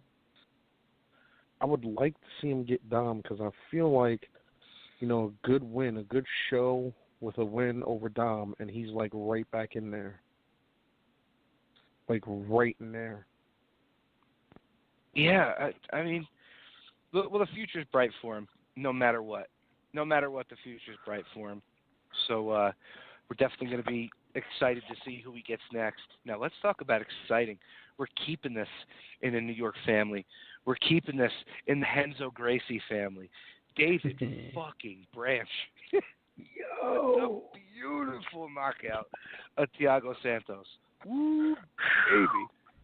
Like, holy shit. He had something to prove with that. He had something to prove with that fight because of how the Rockhold fight went, where he had Rockhold dead to rights, and couldn't get the finish. So he needed that win, and he needed it in that type of fashion because the UFC needs to know how much of a badass David Branch is, and it has nothing to do with jiu-jitsu. It has everything to do with those hands. Like Braun Strowman says, catch these hands. David Branch will make you catch those fucking hands. Omar, what'd you think? I was quick too. It was a lot of fights where, like, if you looked away at the wrong time, then you look back, you're like, holy shit, it's over. It was, it was a couple of those on this. We talked about the Jim Miller. Definitely fucking Branch. Branch is he's perplexing to me because he has all the tools to be an absolute fucking animal world beater. And people want to shit on him for having 2 belts and what organization? Yeah, okay, you're probably the shitheads that think that Matt Serra doesn't deserve to be in the Hall of Fame, but so go fuck yourself. But Branch can be a champ. I feel that he has the tools. Is it like what is it that's missing in some of those fights where it doesn't click? What do you guys think? I just think brain fart. Yeah. Yep, total blank space. Yeah. That's it. Because, the guy was, and again, people are going to say, oh, it was in World Series of Fighting. It doesn't matter. He was a 2-division defending champion. He beat everybody they put in front of him there. He didn't lose for like 5 years. Like, that's it. Like, yeah. In 2 divisions. Because he got bored. He was like, yo, I need more fights. I'll move up. Fuck it. I'll move down. Yeah. I don't know. I don't know who's next for him. Everybody keeps saying, oh, he needs to fight Weidman. That's not going to fucking happen. They're not going to fight each other. Not unless it's for, like, fucking $10 million a piece and for a belt. You know what I mean? That's and not the belt's happen. Made of another $2 million. You know what I'm saying? Like, the belt itself is actually... It's like the old DiBiase treatment. Yes. Oh my God, you took the words out of my mouth, Kareem. Fuck. It was a DiBiase belt. Yes. A money belt. Oh. Seriously. Yep. So who do you want to see him fight in that middleweight division, guys? Oh, Kareem, I'll go to you first. I don't know, man. I'm kind of eyeing up, like, what's going to happen. Like, are we going to see Whitaker, like, make it through? Like, I don't know what kind of condition he appears to be up and around and okay, doing a lot better after the staff, and then like staff, injuries, all of this, like, we're going to see him and Romero, like, really mix it up. I'm kind of wondering what's going on with the limbo of Bisping. Like, there's so much, like, they've got a real questionable situation over there. And then you got Rockhold sitting around like he might go up, like, everybody's got, like, a question mark over their head on what's going on. And I've got one eye on Romero now because after that Rogan interview where he essentially said, hey, man, I didn't cheat, but my trainer knows some tricks, I don't trust Yeah, that right? That was the most Cuban way to say that, too. Like, that was I was really beginning to like him in that interview because you hear about, like, kind of what it was like for him over there, like, wow. But then when it got to the Stoolgate, and he was justifying why he was taking time because Tim Kennedy supposedly grabbed his fingers, so he figured, all right, well, he did that, so I'm going to do this. Like, no, that's not how this works. That was like completely. That was the best example of artful dodging I've seen in 10 years. This guy's like, oh, but he was grabbing the fence. And then he's like, so are you saying that you took extra time? He's like, no, listen to me. My trainer, he's very good. I'm like, what? So I just did what my trainer told me to do. So I stayed sitting down. Yeah, just say you were tired, man. It's okay. You're 900 years old. Okay? You're allowed to get tired. All right? Like, there's no you're not telling me that this guy wasn't born before World War I. Like he's some old ancient god of war that's just coming back without his little son and the bow and arrow to come and fucking fight in the UFC. I get it. All right? Somebody's gonna find a time capsule with a picture of Romero in it, and it's gonna say 1871. That's 100%. It's gonna be him and fucking Pharrell, right? Because those two guys just don't age. But like what the fuck? Just say, you know what? How much more respect we all would have had for him if he just says, "Yo, yeah, it happened. I'm sorry." You know what I mean? Or or even better, just Jono say, I don't know. I don't know what you mean. Like, exactly. Keep it quiet. Yeah, like, don't happens, try and right? explain it by going, I didn't cheat. My trainer's just crafty. Like, what kind of shit is that? Yeah. That's nothing you say on a podcast. No, that's something like the three of us would shoot the shit and say, you know, if like, you know, maybe we reaped a knee at an IBJJF tournament, but the ref didn't see it. Yeah, you know, I might have crossed that plane. You know, you don't say it on a podcast, number one. You don't say it in a public forum. Damn Seriously, sure don't like, say it. you are the next challenger for the UFC middleweight championship of the world. And instead of going no or staying quiet, you go, no, man, my trainer did it. He's good. He's going to pull some Tong Po shit, right? He's going to come out with the skull capsule. Romero pulled a real Westlake Financial with that one. No. Westlake Financial. Finish it. Speaking of two guys who looked like they needed to take a rest during that Atlantic City card, Justin Willis beat the piss out of Chase Sherman. And I said this on Facebook, and I still stand by this statement. I really guess Chase Sherman didn't learn how to get his head out of the way from when Justin Ledet was using his face as a fucking speed bag, because he was just getting waffled by Justin Willis. And Justin Willis looked like he could barely stand up as that fight was going on. What do you think, Omar? I mean, you ever beat someone's ass so much that you got tired? Because that's what the fuck that's what happened, man. Like, I mean, and it wasn't even like where he maybe like blew his wad. It was so much punishment.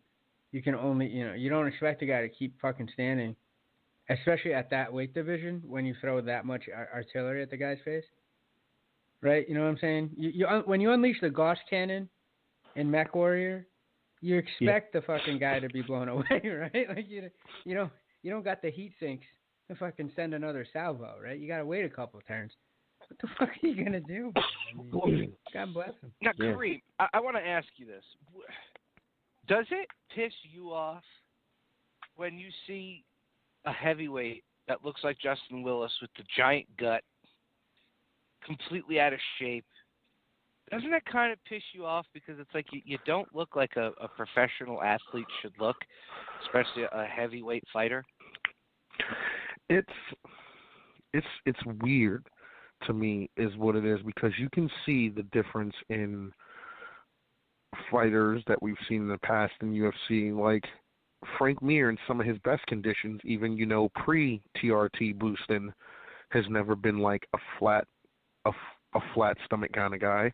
You can tell a difference between a guy who's big and who tries to get in some kind of shape to fight, and a guy who just rolled out from under a pile of beer cans on his couch and decided that,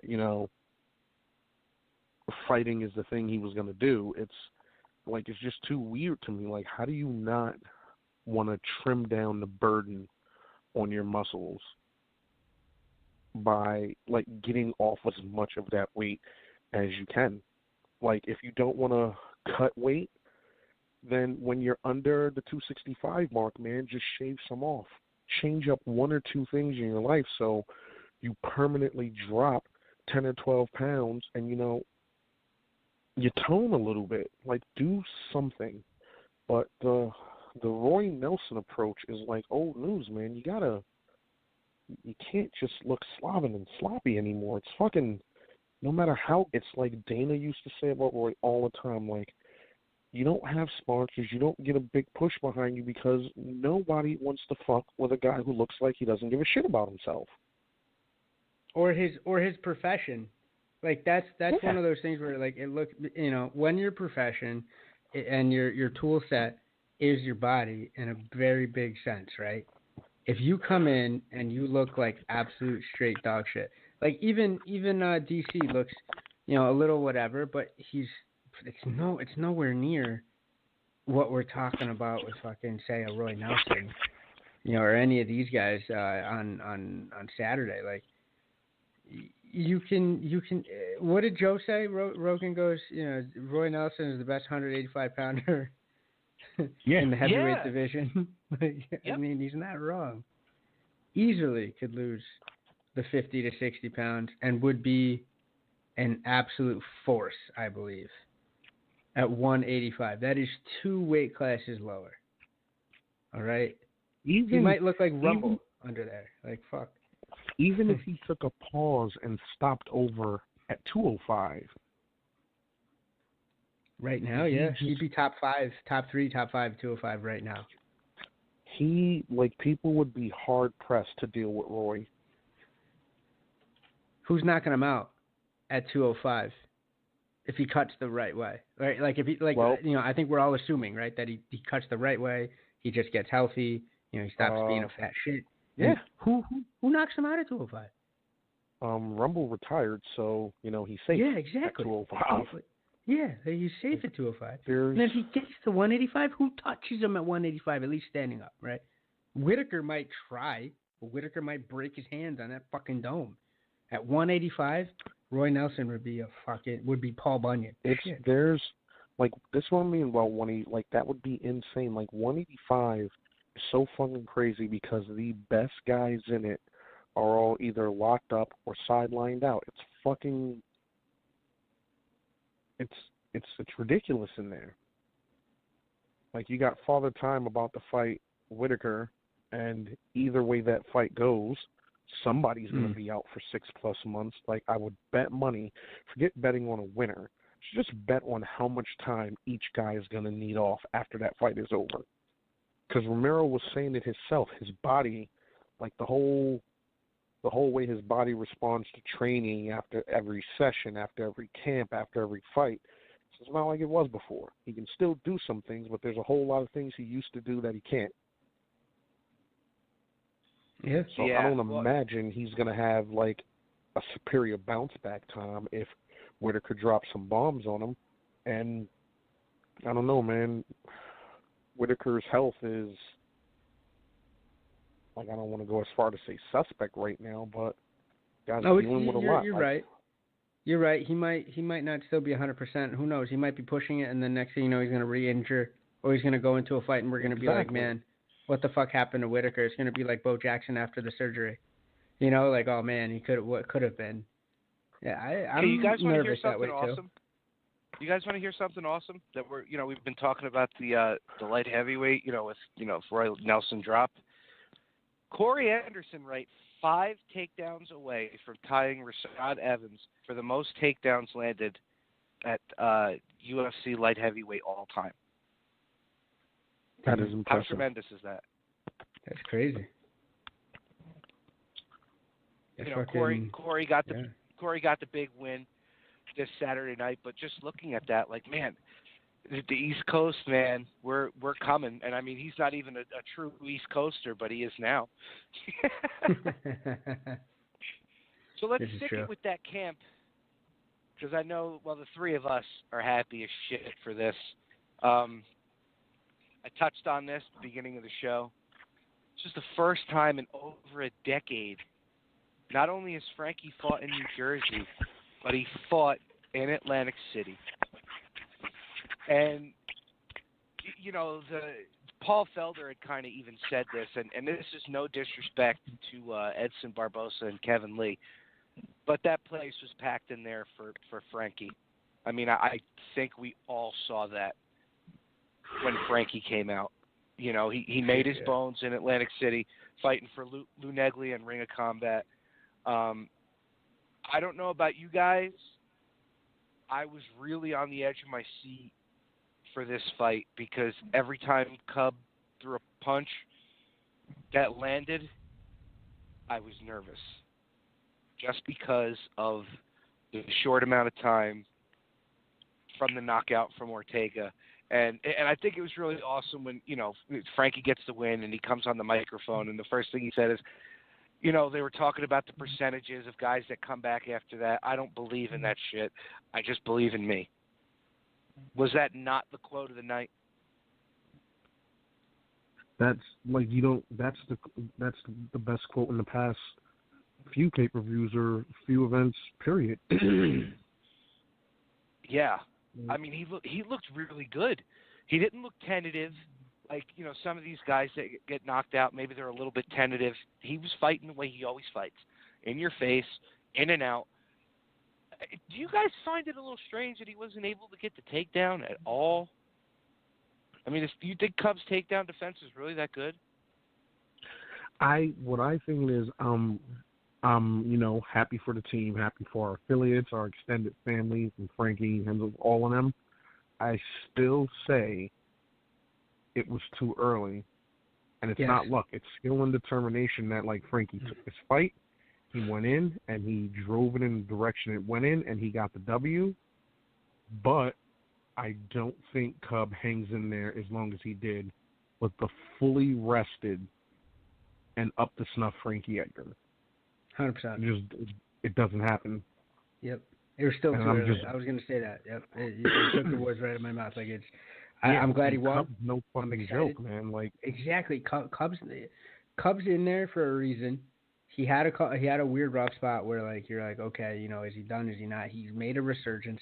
He's changed camps, right? That's one of the things we've been asking on just this very podcast. Like, hey, did he change? Did he move? He's made the sacrifices to switch things up. He wasn't the same Cub Swanson that Frankie fought way back when, right? And then you add the fact that 49 fucking days since you get stopped for the first time. And you know what? We love Frankie to death. Always will. That was a brutal stoppage. That was a fucking, like, hammer. Like, when I say I wasn't right as a fan for a couple days, like, I wasn't. When that fight ended, I sat there. I sat in my truck for a minute. Like, did I really just see that? Like, did that just happen? For real. Like, did that really just happen? And all's well that ends well. But Kareem hit the nail on the head. Exactly. I don't think he goes and it lasts as long as it does if you get a full camp. An arrested camp, not like, even if, say, it was a full camp, but it was still kind of back-to-back camps like this, I wouldn't have liked it either. Not for a guy like Cub. You can't sleep on Cub. You can't. But, I mean, back to my original question, though. Is Cubs' takedown defense like that good? Because Frankie just couldn't get him down. No. I think it's a combination of Cubs' obvious improvements in his game and the fact that I still say, as good as he did, it was too quick a turnaround for Frankie. Like, that was like a flatlining he just took less than 2 months ago. And then he jumps right back in against somebody that, by all means, could have put his lights out again. Yeah, it was. I'm telling you, like, when I mean, like, on the edge of my seat. What was it? You guys remember that movie Rookie of the Year? Remember that? Of course. When every time the pitcher threw the pitch when he was up at bat, and what the hell is his name? Gary Busey's like, Jesus Christ! Yeah. Because the pitch looks like it was coming close. Like, that was me every time Cub landed a shot. Because I was like, is it going to land hard enough to drop him? What's it? Oh, God. When it was over, I, like, had a sigh of relief. Like, okay, he got the win. And it was a decisive win. You know what I mean? There was no controversy. He won that fight. Frankie did work. He was throwing spin kicks but, again, here we are in the situation as to what's next for him. Who does he get? Does he get the winner of Brian Ortega and Max Holloway simply for the fact that he gave up his slot just to fight. You know, does the UFC give him that pat on the back for the sacrifice that he did? 100%. The answer I was looking for from you, Omar. He should. Nah, he should. But if there's one thing, you know what I would bet on is if there's any way for Dana White to try to fuck Frankie Edgar, he's gonna find it. So mark my words. All right, he should. I agree with you both that he should get the next crack, whoever it is. There's a storyline there to be had in both ways, and a fully rested Frankie Edgar is still a formidable, absolute beastly test for anybody there. However, if there's a hangnail that trips him up, or if something happens, he's going to get a lot of camera cords thrown in his way, a la Tony Ferguson. I hate to say it, but Dana White's going to try. He's gonna try to Tanya Harding this motherfucker. It's any way that he could justify not giving him the title and waiting him out, because at this point he waits him out for 2 years. What the fuck's Frankie gonna do? You know what I mean? Like his next shot should come quick, because I love him to death, but like, you know, Father Time waits for nobody. Okay, we don't have another 3 to 4 year span where Frankie could keep being the company man and toiling away and not getting another title shot, right, guys? Like, what the fuck? You know, it's got to be true. It's when you're talking about Father Time, like, you look at Frankie and he's just as fast now as he was 10 years ago. So I don't know if it's just I don't know. He's not. I get that, but you said it. I get that, but you said it. It's 10 years ago. Does he have another 10 years to do that? No. And if he does, I love him to death, but I'm going to have some questions. I don't give a shit. If he fights the same way in another 10 fucking years, going through the wars and being able to, I'm gonna ask him where he, you know, him and Ponce de Leon are chilling somewhere. All right? Because there's some Fountain of Youth type shit. That's really going on back there. But don't make us wait another 4 years to give him a well-deserved title shot. That's what Dana seems to want to do. Right, Kareem? Like, come on, man. Don't fucking do that to us. Just give the man his due. Yes. You know, I think he gets winner. Because the Ortega fight was like, hey, man, I'll do this to keep this going, but that was his shot. You know, Max's game, I don't think Max is a ducker. Max is not one to pull for anything less than something out of his control. So, you know, the fact that Frankie stepped up and said, yeah, man, I'll do this, they need to acknowledge that on top of the wins. And, you know, he doesn't duck anybody. They said it's Cub. It's like, all right, man, let's fucking do this. Give him his shit. Because other than that, who are you putting there in front of him? Yeah, like no. The argument is for Poirier? You're going to have him, Poirier's 55er, but what are you going to have him fight Jeremy Stevens again? You know, not Stevens. Not Stevens. Give Frankie the goddamn title shot. Yeah.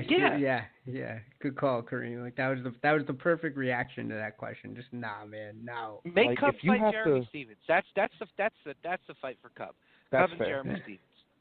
Like, if you have to scratch your head and go, what's next for Frankie, or who should get a shot after fucking Ortega and how, the answer's Frankie. Like, that's it. Yeah. You guys love to pick and choose when you ignore rankings, when you ignore, like, deserving fight. Give it to Frankie. That's it. It's not like he doesn't deserve it, and it's not like he hasn't earned it. It's not like he hasn't told the company line. Give him his fucking shot.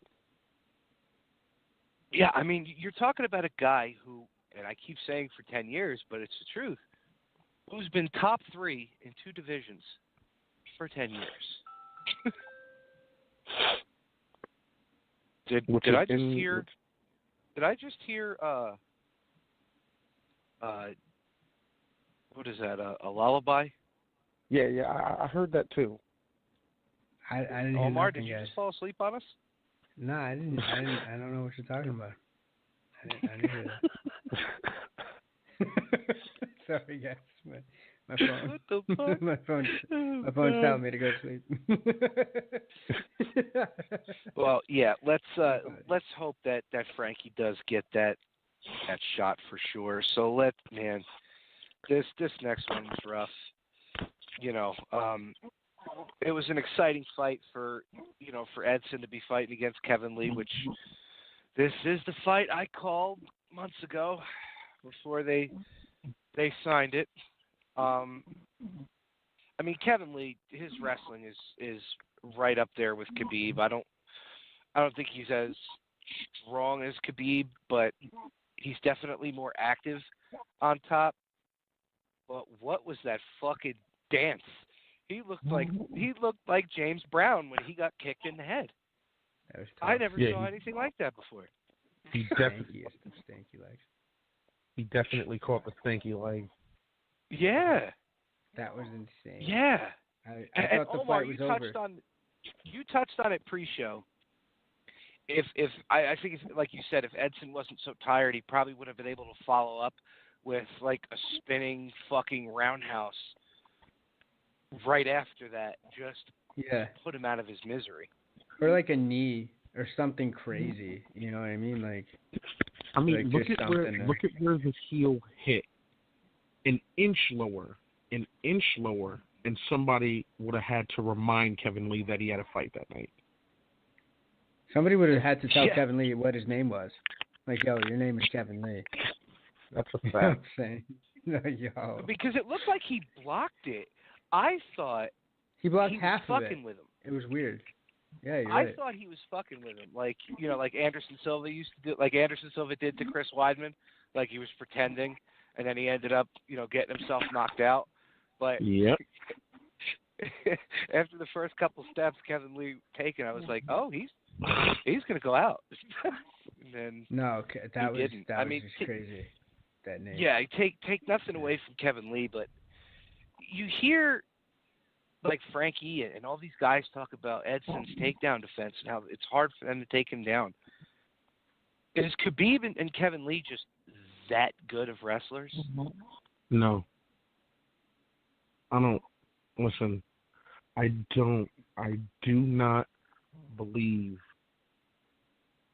that Khabib is anything less than a monster, but I also believe that I saw clear bewilderment and frustration on his face, where every time he turned around, Al was right there. Like, your ground and pound shit didn't work. Now we're in a fight. And Khabib essentially, for the last part of the fight, he won. Hands down, he won. Can't take anything away from him. But when it went from what people thought was like a slanted matchup to a fucking fight in the middle of the cage, he really didn't know what to do with himself.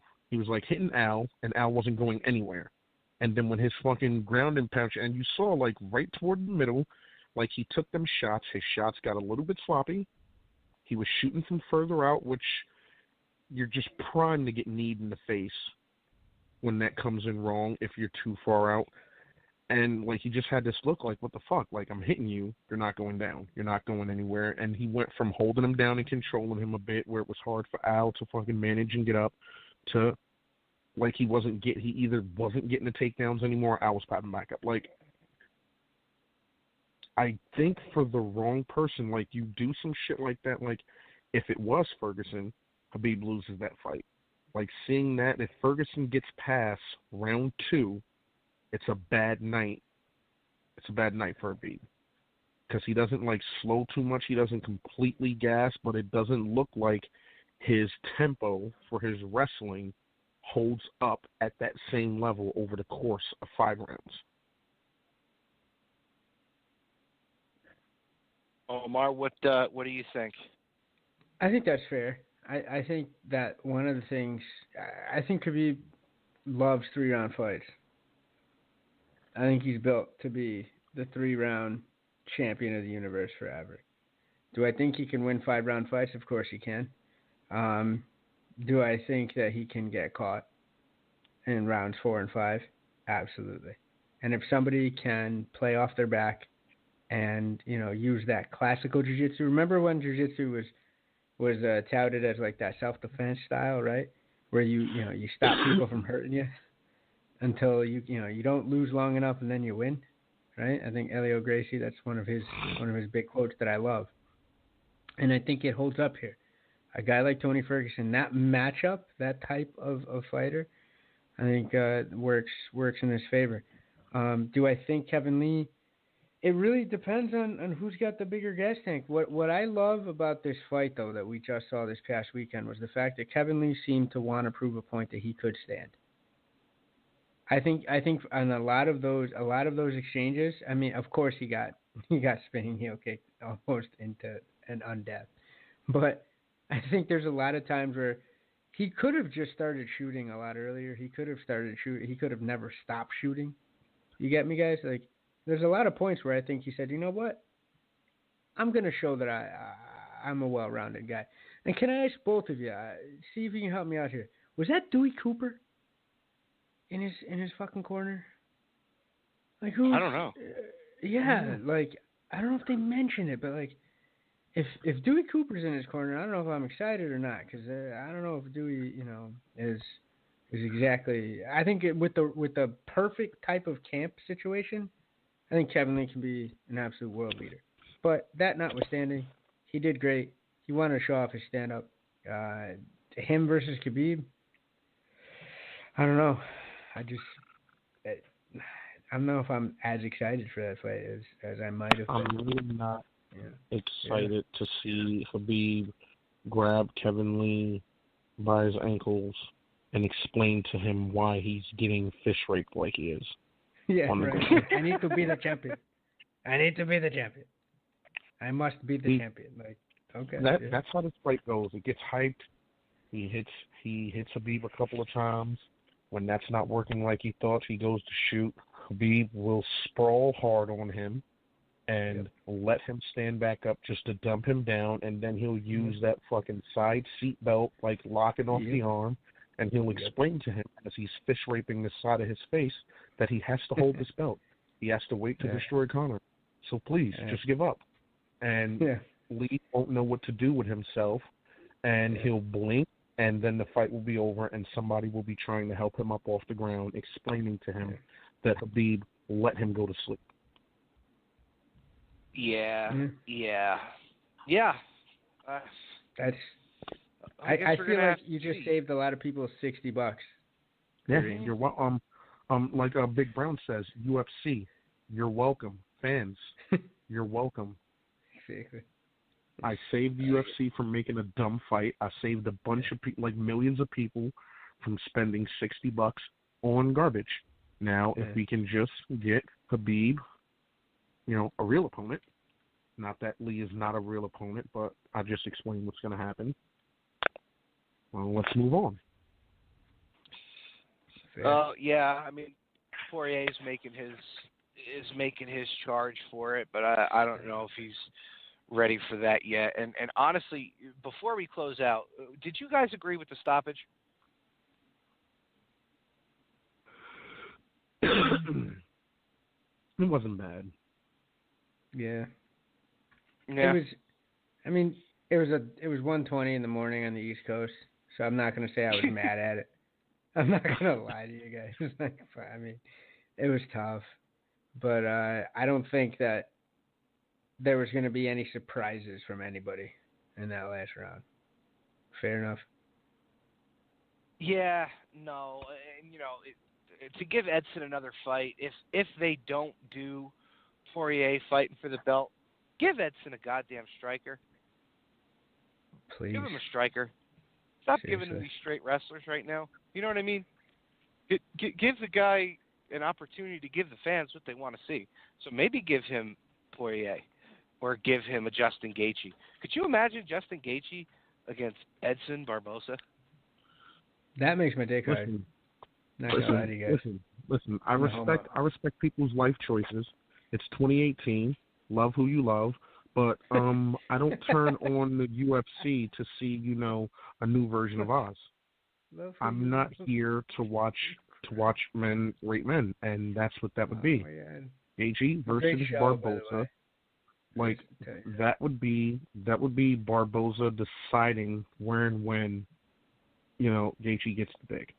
Just there would be nothing pretty about that shit at all.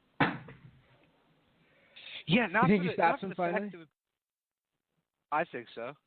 Yeah. Okay. I think so. And I think that's something that the UFC needs to do. Because you're going to keep feeding this guy wrestlers. It's not going to make for an exciting fight if all these guys are going to do is just try and take him down. I mean, it's like you say, Omar, stop it. How many times are you going to have to stop it before you're both gassed out and you're not really seeing what you want to see? So yeah. hopefully. It's a prize fight, man. I don't want to see a fucking wrestling clinic. I get it. I mean, maybe, I hate to say this, but say, okay, like you said, give him strikers. Make him an entertaining fight. Barboza can do some work if you set him up in the right situations, and he can build the brand. He can get himself some paydays, and who knows, he can work on the takedown defense and get. But he's carried enough water, all right, against two very, very solid, outstanding, top tier guys. Throw him a bone, man. Throw him a bone. Give him an exciting fight. Not an easy one. I think he wins against Gaethje, but I think he's gonna know he was in a fight. Yeah. It's still tough. So. They're both coming off a loss. So I think that's the fight to make, and hopefully the UFC makes that fight. Well, listen, all right, guys, this was a great show. I'm glad Eddie was able to find the time to come on while he was at the PFL event. Definitely excited to get him back on before that fight, so we can have him on for the full show. Since a full show with Eddie Gordon, you guys just got a piece of it. You didn't even get how great the full show with Eddie Gordon is. So shout outs to our sponsors: 80K Fightwear, Full Jiu-Jitsu, Madama Jiu-Jitsu, 2 Minute Warning Sports 360. A big thank you to our brother Kareem for jumping on here and talking about the Atlantic City card. It's always fun when you call in, brother. Hopefully we hear from you again next week. So I am the Reverend Tommy D. For my brother from another mother, El Profesor Omar Sangarima. We are Pride Rules Podcast. Good night.